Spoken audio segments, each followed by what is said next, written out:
So hello students, इस question में बोला गया है कि the potential energy of a system increases if work is done upon the system by conservative force, by the system against a conservative force, by the system against a non-conservative force, upon the system by a conservative force. So conservative force क्या है?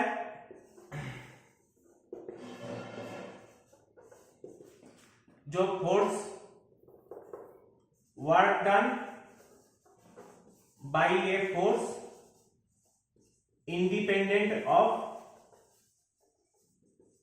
path. Example, gravity. Non conservative force क्या है? Work done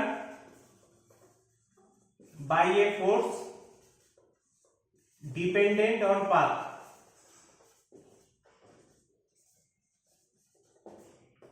example, friction. So non conservative force के case में हम calculate नहीं कर सकते कि उसका वर्क डन कैसा है, क्योंकि कभी कभी पाथ के ऊपर डिपेंड होता है, कभी कभी बढ़ जाता है, कभी कभी कम हो जाता है. पर जो नॉन कंजर्वेटिव फोर्स होता है वो इनिशियल पाथ और फाइनल पाथ के ऊपर डिपेंड करता है. तो इसके लिए हम उसके केस में हम उसको पोटेंशियल एनर्जी इंक्रीज हो रहा है कि नहीं वो कैलकुलेट कर पाते हैं.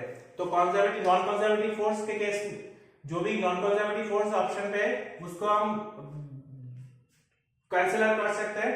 और पोटेंशियल एनर्जी इंक्रीज तब होता है जब सिस्टम काम करता है बाय द सिस्टम. तो अपॉन द सिस्टम, सिस्टम के ऊपर कोई काम होता है तो पोटेंशियल एनर्जी डिक्रीज हो जाता है. तो ये ऑप्शन भी करेक्ट इनकरेक्ट, ये ऑप्शन भी इनकरेक्ट. तो ऑप्शन रहेगा B is the correct answer. Potential energy of system increases if what is done by the system. By the system जब सिस्टम काम करता है तब उसका पोटेंशियल एनर्जी बढ़ता है. By the system against a conservative force. Conservative force के case में ही उसका पोटेंशियल एनर्जी बढ़ सकता है. नॉन कंजर्वेटिव फोर्स के केस में कैलकुलेट करना इंपॉसिबल होता है. तो that's why option B is the correct answer. तो इस तरह के क्वेश्चन सॉल्व करने के लिए मेरे चैनल को सब्सक्राइब कीजिए. और कोई भी डाउट है तो मुझे कमेंट बॉक्स में जरूर शेयर करना.